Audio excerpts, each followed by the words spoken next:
नमस्कार. मी प्रमोद गुसावी प्रतिबिंबमध्ये आपलं सहर्ष स्वागत करतो. माढा विधानसभा मतदारसंघाच्या निवडणुकीची जवळपास सर्व प्रक्रिया पूर्ण होत आलेली आहे. एकंदर 30 उमेदवारांनी आपली निवडणूक नामांकन पत्रे दाखल केली होती. त्यापैकी 17 जणांनी आपली उमेदवारी मागे घेतली. निवडणुकीच्या रिंगणात 13 जण उतरले. यामध्ये प्रामुख्याने राष्ट्रवादी काँग्रेस शरदचंद्र पवार पक्षाचे अभिजित पाटील, राष्ट्रवादी काँग्रेस अजित पवार गटाच्या ॲडव्होकेट मिनल साठे आणि अपक्ष आमदार पुत्र रणजितसिंह शिंदे या 3 प्रमुख उमेदवारांमध्ये इथली निवडणूक होत आहे. बाकी सर्व उमेदवार जरी निवडणूक रिंगणात असले तरी देखील प्रामुख्याने चुरस ही या 3 उमेदवारांमध्ये पाहायला मिळेल. यंदाच्या निवडणुकीचं आणखी एक वैशिष्ट्य म्हणजे गेली 6 टर्म ज्यांनी माढा विधानसभा मतदारसंघाचं विधिमंडळात सलगपणे प्रतिनिधित्व केलं ते आमदार बबनराव शिंदे यांनी या निवडणुकीतून निवृत्ती घेतली. थोडंफार प्रमाणात त्यांनी राजकारणापासून अलिप्त राहण्याचा निर्णय घेतला, तो त्यांच्या प्रकृतीच्या कारणास्तव. एकंदरीत त्यांनी आपल्या पुढच्या पिढीला आपला राजकीय वारसा सुपूर्द केला. दुसरीकडे महाविकास आघाडीकडे विधानसभेसाठी इच्छुक असलेल्या ॲडव्होकेट मिनलताई साठे यांनी महाविकास आघाडीकडून उमेदवारी डावलण्यात येते हे लक्षात येताच महायुतीकडे संधान साधलं आणि अजित पवार गटाची राष्ट्रवादी काँग्रेसची उमेदवारी घेतली. या 2 घडामोडीकडे पाहताना आणखी एक गोष्ट आपल्याला लक्षात घ्यायला लागेल, ती म्हणजे ज्याप्रमाणे आमदार शिंदेनी आपला राजकीय वारस म्हणून आपल्या चिरंजीवास पुढे आणले, त्याचप्रमाणे माढ्याचे माजी आमदार ॲडव्होकेट धनाजीराव साठे यांनी आपला राजकीय वारस म्हणून आपल्या स्नुषा सौ मिनल साठे यांना निवडणुकीच्या रिंगणात उतरवलं. तिसरे उमेदवार आहेत ते अपक्ष उमेदवार रणजितसिंह शिंदे. या 3 प्रमुख उमेदवारांमध्ये या ठिकाणची लढत पाहायला मिळणार आहे. रणजितसिंह शिंदे यांच्या पाठीशी गेली 6 टर्म या विधानसभा मतदारसंघाचं प्रतिनिधित्व केलेल्या आमदार बबनराव शिंदे यांच्या कार्याची पुण्याई कायम आहे. त्याचबरोबर सर्वच जिल्हा परिषद गटामध्ये त्यांचे असलेले प्रतिनिधी आणि त्यांचं कार्यकर्त्यांचं जाळं याच्या माध्यमातून त्यांनी आपलं आव्हान उभं केलं.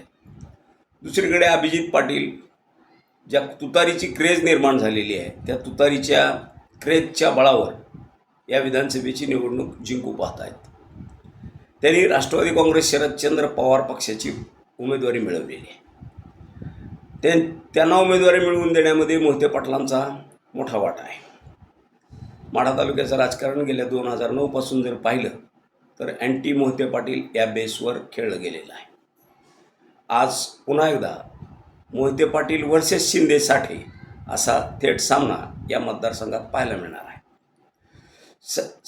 शिंदेनी ही निवडणूक जिंकताना कुठलाही धोका पत्करायचा नाही म्हणून महाविकास आघाडीकडून विधानसभेसाठी इच्छुक असलेले किंबहुना अपक्ष उमेदवार म्हणून निवडणूक रिंगणात उतरायची तयारी केलेली सोलापूर जिल्हा परिषदेचे समाज कल्याण सभापती शिवाजीराजे कांबळे यांना गेल्या 8 वर्षापासून जो शिंदे आणि कांबळे यांच्यामध्ये दुरावा निर्माण झाला होता तो दूर करत आमदार शिंदेनी शिवाजीराजे कांबळे यांना आपलंसं करून घेत मोडणी जिल्हा परिषद गटामध्ये आपली परिस्थिती भक्कम कशी राहील याकडं प्रामुख्यानं लक्ष दिलेलं आपल्याला लक्षात येत आहे.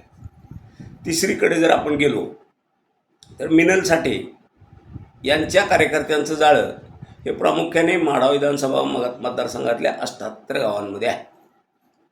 उरलेली पंढरपूर तालुक्यातली 42 गावं आणि माळशिरस तालुक्यातली 14 गावं या 42 गावात त्यांना महायुतीच्या इतर पक्षांवर अवलंबून राहावं लागणार आहे.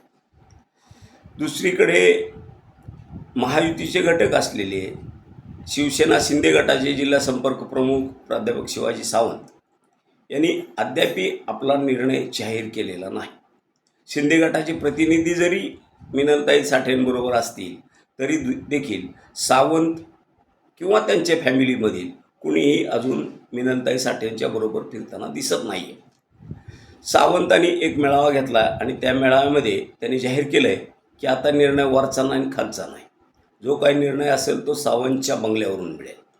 याचा अर्थच असा आहे की सावंत महायुतीमधून बाहेर पडू शकतात किंवा सावंत आपला वेगळा मार्ग चोखाळू शकतात. त्या पद्धतीच्या राजकीय हालचाली आपल्याला पाहायला मिळत आहेत. दरम्यान काल अशी बातमी आहे की आमदार शिंदेनी सावंतांची त्यांच्या घरी जाऊन भेट घेतलेली आहे. अभिजित पाटील देखील सावंतांच्या संपर्कात आहेत. म्हणण्यापेक्षा अभिजित पाटलांचे समर्थक राहिलेले माणेगावमधले नितीन बापू कापसे हे अभिजित पाटलांची वकिली सावंतांकडे करताना दिसत आहेत. या संपूर्ण प्रक्रियेचा भाग लक्षात घेतला तर पंढरपूर तालुक्यातली 42 गावं ही निर्णायक ठरणार आहे. या 42 गावामध्ये माजी आमदार प्रशांत परिचारक, राजूबापू पाटलांचा गट आणि त्याचबरोबर कल्याण काळेंचा गट, या तिघांचं प्राबल्य या भागामध्ये आहे. हे तिघं कुणाला पसंत करणार किंवा कुणाच्या पारड्यात आपलं माप टाकणार यावर माढ्याचा आमदार ठरणार आहे. त्या अनुषंगाने आता परिचारकांकडे शिंदे जात आहेत. ते महायुतीचे घटक असल्यामुळे साठे जात आहेत. सगळ्यात महत्त्वाचा प्रश्न आहे की पंढरपूर तालुक्याच्या राजकारणावर अभिजित पाटलांचं वर्चस्व हे तिघं प्रस्थापित होऊ देणार आहेत का? या 42 गावांमध्ये अभिजित पाटलांना मदत करून आणखी एक स्पर्धक परिचारक काळे किंवा राजूबापू पाटलांचा गट निर्माण करू देणार आहे का? हा खरा प्रश्न आहे. या प्रश्नामध्ये या मतदारसंघाच्या विजयाचं गणित लपलेलं आहे. हा प्रश्न कसा सोडवला जाणार यावर या निवडणुकीचं भवितव्य अवलंबून असणार आहे. धन्यवाद. हा व्हिडिओ आपणाला आवडला असेल तर आपण तो सबस्क्राईब करा, लाईक करा, शेअर करा. धन्यवाद.